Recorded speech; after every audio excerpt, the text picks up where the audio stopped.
Assalamualaikum warahmatullahi wabarakatuh.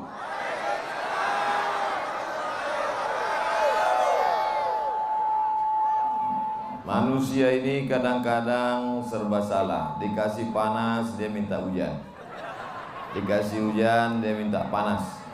Maka yang paling baik adalah yang pandai bersyukur. Maka kita syukuri dengan ucapan Alhamdulillahirrabbilalamin.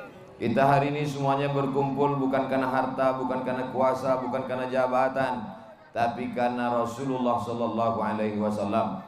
Maka kita bersalawat, kita kirim dari Durai sampai ke kota Al-Madinah Al-Munawwarah. Allahumma salli ala Sayyidina Muhammad wa ala ali Sayyidina Muhammad.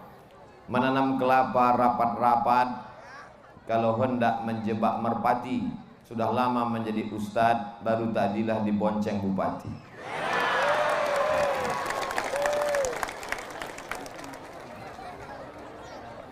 Anak raja menangkap balam, balam ditangkap di hari petang. Kalau sudah dikasih tanjak hitam, nampaknya siap-siap berperang.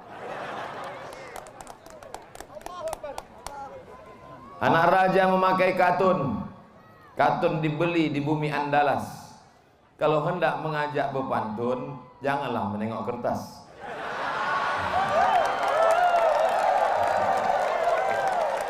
Bergurau aja, jangan serius gitu. Apa kabar bapak-bapak, ibu-ibu, sehat? Alhamdulillah. Sabar, ceramah saya tak lama-lama, 60 menit. Sesuai tertulis di botol 600 ml. Ceramah tak boleh keluar dari tajuk yang sudah ditetapkan panitia. Setiap kita adalah pemimpin. Bapak siap jadi pemimpin? Siap. Wah, banyak saingan nih Pak Bupati.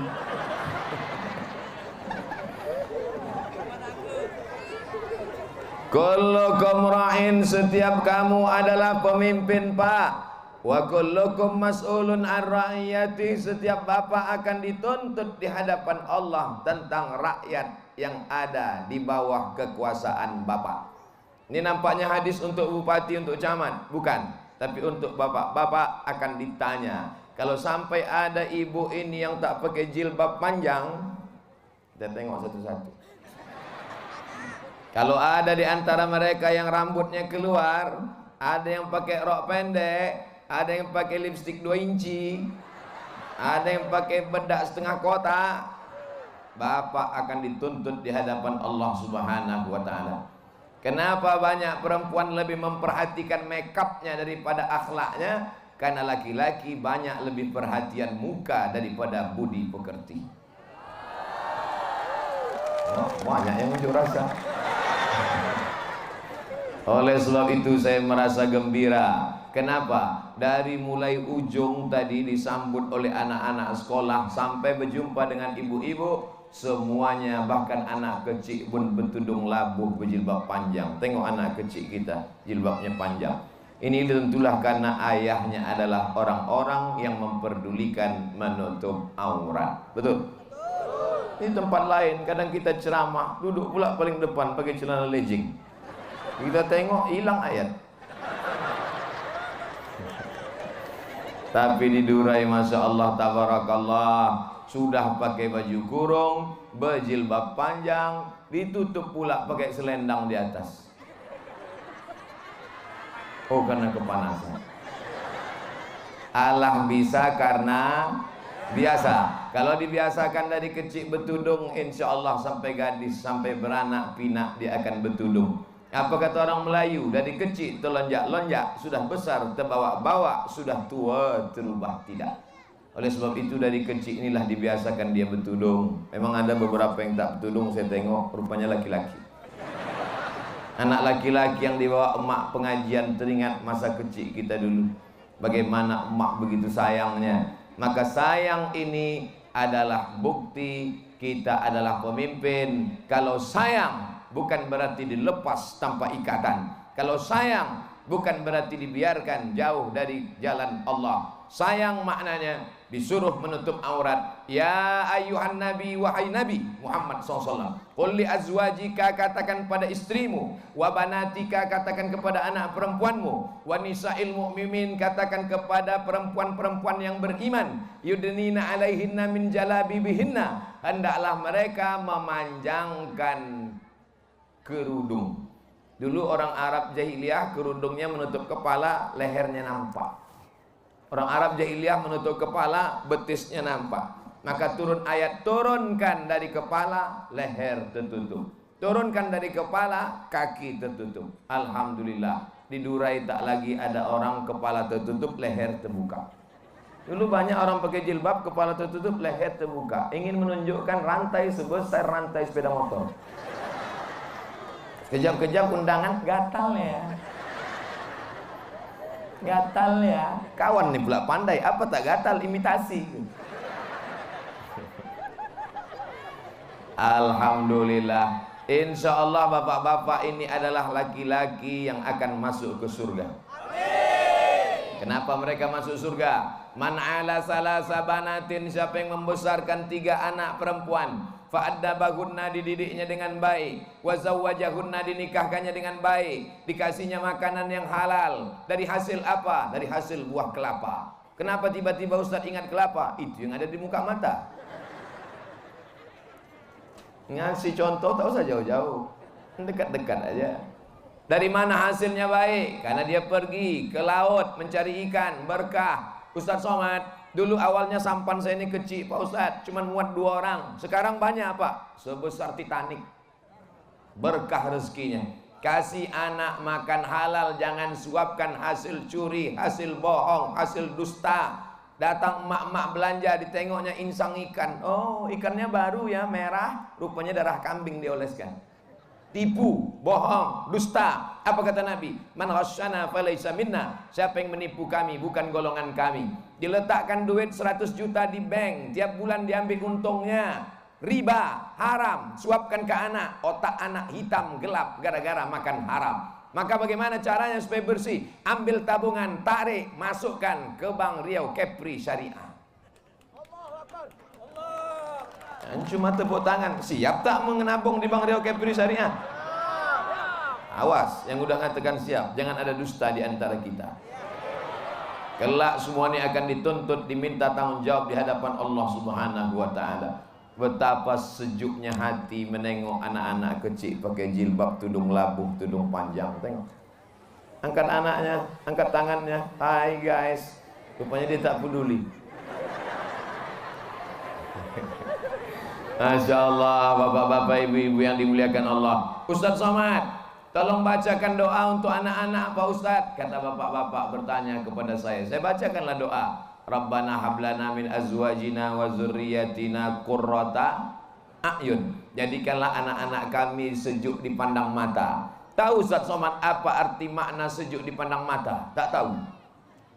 Tahu Ustaz Somad apa arti makna sejuk mata kita menengok anak kita? Tak tahu Pak. Saya punya anak Pak Ustaz, terus kaya, mobilnya mewah, duitnya banyak, rumahnya besar. Datang ke rumah bawa kue yang mahal-mahal, tapi mata saya panas menengok dia. Kenapa? Celananya sempit, bajunya sempit, tidak bertudung.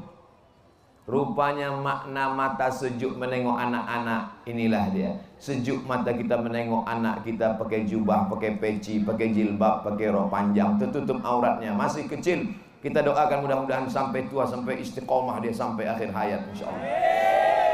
Anak-anak yang dibawa hari ini pengajian berpanas-panasan, 20-30 tahun akan datang, mereka pula lah yang akan membawa anak cucu mereka. Hari ini mereka berumur 10 tahun, 30 tahun akan datang umur mereka 40. Mereka yang akan jadi pemimpin di Durai, akan menjadi pemimpin di Tanjung Balai Karimun, akan menjadi pemimpin di Provinsi Kepulauan Riau. Amin. Tanggung jawab siapa nih? Tanggung jawab bapak. Bapak. Dari tadi Ustaz Somad bapak. Bapak dapat harta warisan 2 kali lipat. Betul?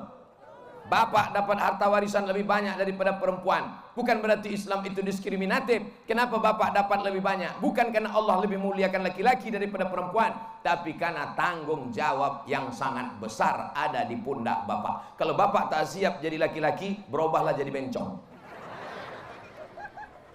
Banyak sekarang nih laki-laki tak siap jadi laki-laki. Pas ditanya, kau laki-laki apa perempuan? Sebenarnya Eka perempuan, terjebak di tubuh laki-laki. Ada di Durai macam ini? Kalau ada, tangkap, ikat. Laut dekat kan? Udah campak kan? Saudara yang dimuliakan Allah Subhanahu wa taala, ini yang pertama yang ingin saya sampaikan. Habis 15 menit. Memang kalau kita kepanasan lama terasa memang.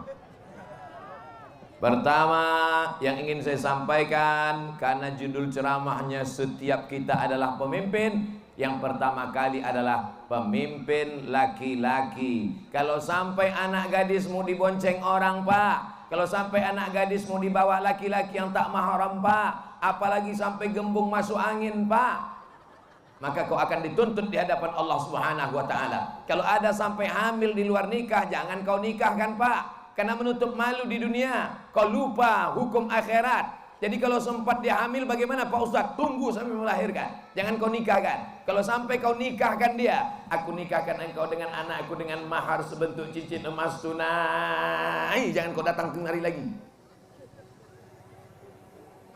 Sangkangin puting beliau, rupanya drone dari atas. Nah, pergi jauh-jauh. Bapak Ibu yang dimuliakan Allah Subhanahu wa taala, bapak laki-laki yang menikahkan anaknya yang hamil, maka 4 efeknya. Bapak yang berani menikahkan anaknya dalam keadaan hamil, 4 efeknya. Pertama, kalau nanti anak itu lahir, tidak boleh pakai bin bapaknya. Jadi pakai bin apa? Terserah apa yang nampak, bin drone. Bapak yang menikahkan anaknya dalam keadaan hamil, kalau nanti lahir anak itu laki-laki, maka anak yang kedua perempuan, ketiga perempuan, keempat perempuan. Nanti anak-anak itu mau nikah, maka si anak laki-laki yang pertama tak bisa jadi wali, karena mereka bukan saudara seayah. Saudara seayah yang bisa jadi wali, sedangkan mereka saudara seemak. Saudara seibu seemak bisa jadi wali? Tak bisa. Yang ketiga, kalau bapak meninggal, maka anak-anak ini tak bisa jadi warisan, tak menerima ahli waris, tak menerima warisan, tidak bisa jadi ahli waris. Yang keempat, ditakdirkan Allah lahir anak dari hasil hamil itu anak pertama perempuan, umur 25 tahun, dipinang orang. Ketika mau nikah nanti, maka walinya adalah wali dibawa darahnya ke Singapura, tes DNA. Kata dokter di Singapura, ini anak kamu, karena tes darahnya sama, maka darah tak laku, tak laku darah. Ini anak saya, itu bukan anak kamu. Apa salah saya? Kau mencoblos sebelum hari H. Bapak bertanggung jawab di hadapan Allah Subhanahu wa taala. Kalau ada yang hamil di luar nikah, bukan tanggung jawab polisi, bukan tanggung jawab Satpol PP, bukan tanggung jawab bupati, tapi tanggung jawab orang tua. Kemana saja dia selama ini pergi, maka dia akan diminta tanggung jawab di hadapan Allah Subhanahu wa taala. Yang lalu apa boleh buat tak dapat diulang kembali, tapi yang akan datang mesti kita jaga. Apakah masyarakat Durai, masyarakat yang hadir semua malam, siang, petang, apakah semua yang hadir ini siap menjaga anak-anak kita? Dah, dari bunyinya macam-macam mengamuk. Tapi sebetulnya itu adalah ketulusan hatinya, insya Allah. Amin. Lalu kemudian yang perempuan merasa dia bukan pemimpin, karena judul pengajiannya setiap kita adalah pemimpin. Kira-kira perempuan ini pemimpin apa tidak? Banyak pula yang mengaku perempuan adalah pemimpin, karena ketika bapak pergi mencari ikan, bapak pergi memanen sawit, bapak pergi mengambil kelapa, yang tinggal di rumah adalah ibu, maka ibu bertanggung jawab di rumah itu. Kalau sampai anak-anak ibu dibiarkan, maka bapak ibu menanggung dosa. Bapak pemimpin tertinggi, ibu pemimpin kedua. Hari ini ibu yang membawa anak-anaknya, bersyukurlah bu, karena anak-anak ibu ini nanti akan mendoakan ibu di tengah malam. Rabbighfirli wali walidayya warhamhuma kama rabbayani. Ajar anak ibu baca Quran. Habis maghrib ke isya, matikan TV, matikan handphone, matikan gadget. Stop semuanya, 45 menit mengaji. Guru mengaji saya yang pertama bukan ustadz. Yang menunjukkan saya alif di atas A, alif di bawah I, alif depan U, bukan ustadz, bukan ulama. Guru mengaji saya adalah emak kandung saya.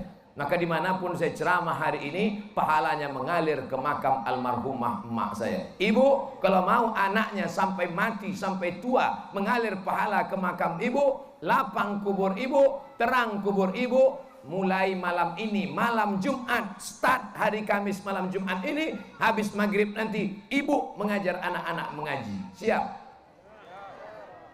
Banyak yang tak siap. Saya ulang sekali lagi. Mulai hari Kamis ini, nanti malam adalah malam, habis maghrib panggil anak, ibu yang mengajar anak-anak ibu semuanya mengaji. Siap? Awas kau tak buka itu malam. Habis maghrib, matikan TV, matikan handphone, matikan semua, panggil anak, ambil ikro kau, ambil ikro. Mak, aku udah Quran, balik ke ikro. Kenapa gitu? Aku belum pandai mengaji.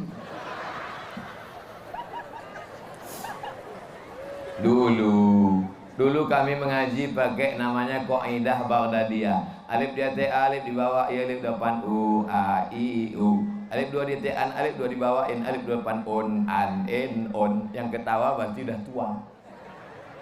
Kan anak-anak sekarang tak tahu. Anak sekarang pakai ikro, a, bataba, batata, batasa, basaba. Corona, kholako, kazaba. Corona, virus corona. Kholako, tercipta. Kazaba, karena banyak dusta. Ada itu dalam ikro. Pandai pula penyusun ikro itu. Tahu dia virus corona. Bapak Ibu sehat? Masih semangat? Sabar-sabar ya Pak. Sabar-sabar ya Bu. Kita doakan Durai di masa akan datang tendanya lebih besar lagi. Ibu akan diminta tanggung jawab. Kalau ibu masih merepet, ibu masih membebel, ibu masih bertanya kepada anak, kau pergi sama siapa, pulang jam berapa, mana kunci motor, mana duit yang kukasih, macam mesin pempong rusak.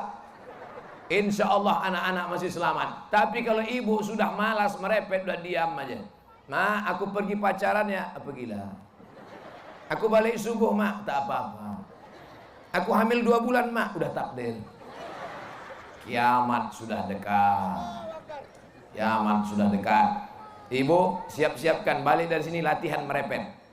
Makan cabai rawit agak 2 kilo. Insya Allah atas merepet, bawah merepet.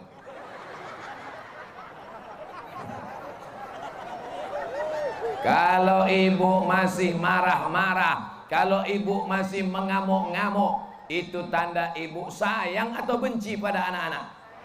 Masih sayang. Kenapa rokok pendek? Mana rok panjang? Kenapa pakai celana jin? Kenapa pakai celana hantu? Kenapa pakai baju setan? Mana jilbab yang kubelikan? Berapa banyak bapak-bapak yang jahat, yang nakal, yang perampok, yang garong berubah menjadi baik karena ibu yang baik. Betul apa tidak, Bu? Saya berjumpa bapak-bapak. Saya Pak Ustadz gak suka pengajian. Gimana ceritanya bapak gak suka pengajian? Benci saya sama Ustadz. Gak suka saya pengajian. Gimana ceritanya bapak berubah? Istri saya selalu ikut pengajian Pak Ustadz. Setiap saya tanya, Mama mau kemana? Pengajian. Apa kira pengajian? Lama-lama saya heran. Akhirnya dia lama pulang, nelpon minta jemput. Jemput ya Pak? Pulang aja sendiri. Nanti kalau dilarikan supir taksi. Akhirnya saya jemput Pak Ustadz. Pertama-pertama saya dengar dari luar masjid. Lama-lama saya masuk ke masjid. Lama-lama saya duduk dalam masjid. Lama-lama saya duduk di tengah. Lama-lama saya duduk di depan. Akhirnya sekarang saya ikut pengajian tak berhenti. Gara-gara istri yang baik hatinya, doanya. Ibu sabar-sabar. Mana tahu laki ibu di rumah mirip-mirip macam Fir'aun. Sabar. Doakan dia baik-baik. Doa silahul mu'min. Doa senjata orang beriman. Ibu-ibu yang datang pengajian ini pasti suaminya baik-baik. Betul? Kalau tak baik mana mungkin diizinkannya ibu pengajian? Ayah, aku pergi pengajian ya. Jangan. Masak cendol. Aku pergi pengajian ya. Jangan. Duduk di rumah. Tapi bapak izinkan hari ini bu pengajian. Aku pergi pengajian ya, pergilah. Abang tak ikut, aku main gaplek dulu sebentar. Kita doakan dia mati husnul khatimah. Balik dari sini ibu katakan sama dia, bang, apa cerita Ustaz itu tadi? Ada ceritanya bang. Apa cerita dia? Katanya gini bang, dulu ada seorang pemain gaplek. Hah, aku disindirnya itu, bukan abang. Jadi gimana cerita orang pemain gaplek itu? Rupanya pas dia mau main gaplek itu bang, kelepak. Habis itu mati. Mungkin cerita saya tak masuk ke telinganya, mungkin khutbah Jumat tak sampai ke hatinya, tapi cerita dari mulut ibu yang tulus, ikhlas, bersih karena Allah, mudah-mudahan merubah hatinya, mudah-mudahan ditutup Allah pintu maksiatnya, mudah-mudahan dibukakan Allah pintu hidayah. Allahumma hdi qaumi, berikan hidayah, fa innahum la ya'lamun. Ad-du'a silahul mu'min, senjata orang beriman adalah doa. Maka sujud terakhir, usolli sunnatal hajat rakaataini lillahi ta'ala. Usolli sunnatal hajat rakaataini lillahi ta'ala. Ibu sholat hajat, bapak mendengar. Kau sholat apa tadi? Sholat hajat. Apa hajatnya? Supaya abang bertobat bang. Apa? Terbuka biji matanya, marah dia, tersinggung dia. Tapi dalam hati kecilnya, ya muqallibal qulub, wahai engkau yang membolak-balikkan hati, sabbit qalbi ala dinik, kokohkan hati suami ibu-ibu ini dalam agama Allah Subhanahu wa taala. Amin. Bapaknya sudah baik, ibunya sudah baik, insya Allah bapaknya baik, ibunya baik, anak-anaknya pun akan baik. Yang mabuk-mabuk sedikit sehat insya Allah. Kalau ada di antara anak bapak ibu yang sudah mulai kena sabu-sabu, jangan malu, jangan takut, lapor kemana? Badan Narkotika Nasional. Nomornya Pak Ustadz nanti saya kasih. Ditangkaplah dia Pak Ustadz. Mau pilih mana? Tangkap, gila, mati, bodoh, penjara. Bagus dia dididik, disekolahkan. Nanti kalau tetangga nanya, malulah Pak Ustadz. Anaknya di mana? S2. S2 apa? Program penyehatan dari penyakit narkoba. Kalau belum kena narkoba betul, masih pakai apa dia? Masih pakai lem Pak Ustadz. Doakan, pindah dari lem kambing ke lem kanji. Banyak sagu sini kan? Nah, ganti, ambil lem dia. Kalau usah pakai lem kambing lagi, pakai lem sagu, ongol-ongol. Saudara yang dimuliakan Allah Subhanahu wa taala, setiap bapak adalah pemimpin, bapak akan dituntut di hadapan Allah. Setiap ibu adalah pemimpin dan ibu akan dituntut di hadapan Allah Subhanahu wa taala. Ustaz Somad ini judulnya setiap kita adalah pemimpin. Yang berani diceramahinya kami bapak-bapak, yang berani diceramahinya kami ibu-ibu. Kalau memang Ustaz berani ceramah, ceramahilah yang pemimpin di atas-atas ini. Oke, kalau gitu naik kita ke atas. Lembaga Adat Melayu, didulukan selangkah, ditinggikan seranting, daunnya tempat bernaung, batangnya tempat bersandar, akarnya tempat bersila. Betul? Kalau ada konflik di tengah masyarakat terkait dengan adat istiadat, kemana kembalinya? Bukan ke ustadz, tapi kembali kepada tokoh masyarakat Lembaga Adat Melayu. Ini orang Melayu kan? Bukan Pak Ustadz, aku orang Jawa. Orang apa-apa, pripun kapare apik. Insya Allah saya melu acara iki podo kabeh mlebu nang surga. Yang bilang amin berarti Jawa. Kalau dari mana dia paham? Mau orang Makassar, mau orang Jawa, mau orang Sunda, kalau sudah tinggal di bumi Melayu, di mana bumi dipijak, di situ langit dijunjung. Apa maknanya? Kakimu tinggal di Durai. Mayoritas penduduknya Melayu. Ini tanah orang Melayu, maka ikutlah adat istiadat orang Melayu. Jangan sampai kemari pakai pula bikini. Adat orang kafir, adat orang bule, ada orang tak ikut ajaran syariat Islam. Maka kita dituntut ati Allah, taat kepada Allah, wa ati'ur Rasul, taat kepada Rasulullah, wa ulil amri, pemimpin-pemimpin yang soleh. Di antara pemimpin agama, ustadz, ulama, pemimpin negara, presiden, gubernur, wali kota, bupati, camat, kades, kados, RT, RW, nanti semua kita bahas. Tapi pemimpin adat adalah Lembaga Adat Melayu. Abdul Somad ceramah di negeri Melayu tidak pakai peci, karena peci itu datangnya dari Pakistan, dari India. Maka dibuka, diganti pecinya menjadi tanja, dipilih warna hitam sesuai sama kulit ustadznya. Hitam-hitam si tampuk manggis, walaupun hitam kupandang gelap. Bapak Ibu yang dimuliakan Allah Subhanahu wa taala, alhamdulillah. Apa ciri orang Melayu? Anak Melayu laki-laki diajarkan bersilat. Maka bukalah silat, dipimpin oleh lembaga adat Melayu, buka padepokan silat. Supaya apa? Supaya energi-energi di badannya itu keluar dalam bentuk silat. Dia tidak ikut karate dari Jepang, dia tidak ikut taekwondo dari luar. Bukan berarti salah ikut taekwondo, ikut karate, tak salah. Tapi kita orang Melayu punya olahraga tradisional silat. Adakah olahraga silat di Durai? Teruskan. Melayu ini kalau tidak dilatih silat nanti disepelekan orang, diremehkan orang. Apa itu orang Melayu? Pandai apa dia? Yang macam-macam. Bersilat dia hebat. Betul? Kalau sudah dibukanya silat, payah menutupnya. Kenapa? Tak tahu dia jurus terakhir. Dulu saya kalau datang ke negeri-negeri Melayu disambut dengan silat.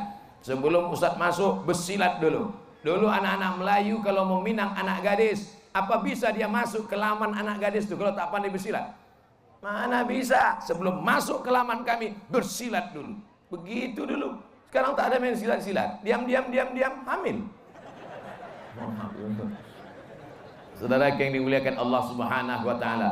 Jadi kita minta kepada lembaga adat Melayu supaya membangkitkan lagi silat ini. Karena kalau kita tidak bangkitkan ini, anak-anak muda kita diambil oleh narkoba, diambil oleh HIV/AIDS, diambil pergaulan bebas. Ini tanggung jawab lembaga adat Melayu. Apa pula Ustaz Somad menceramahi lembaga adat Melayu? Ustaz urus sajalah ceramah agama. Saya anggota lembaga adat Melayu, mendapat gelar datuk dari lembaga adat Melayu. Namanya Datuk Sri Ulama Setia Negara. Jadi bukan saya sembarang ceramah, saya datuk. Cucu banyak udah.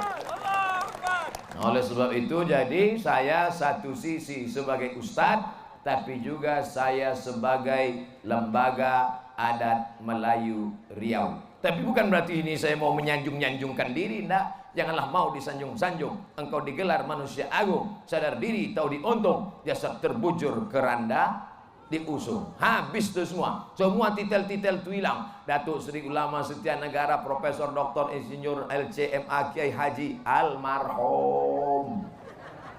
Habis. Lalu untuk apa ini? Supaya kita bicara orang tahu kapasitas kita. Ustaz tahu saya cerita-cerita adat Melayu. Siapa Ustaz memangnya? Lembaga, anggota LAM.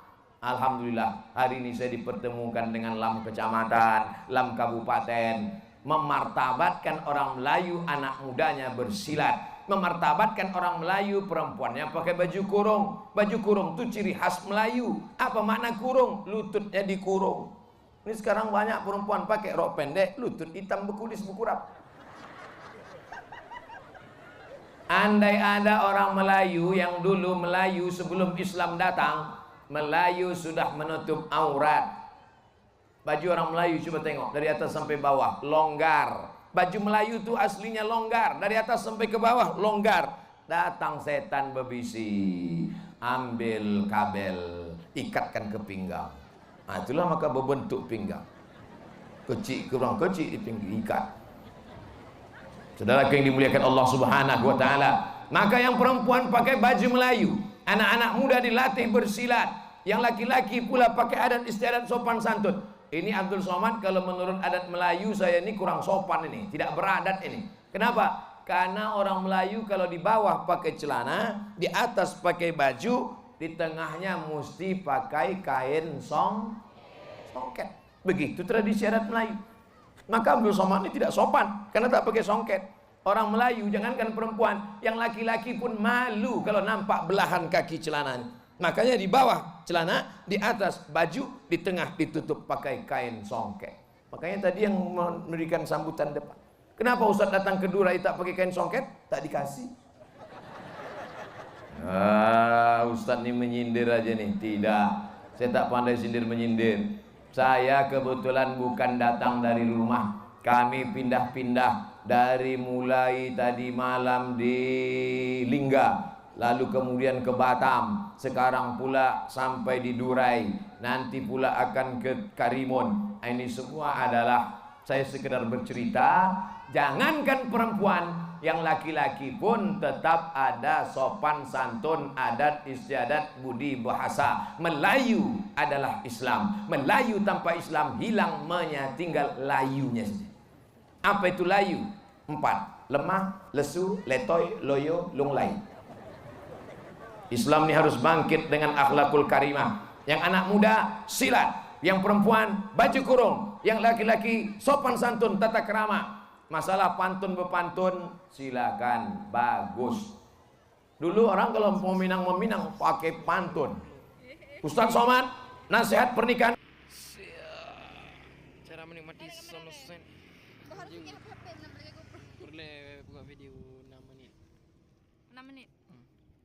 Panjang lah 6 menit. Habis baterai 5%.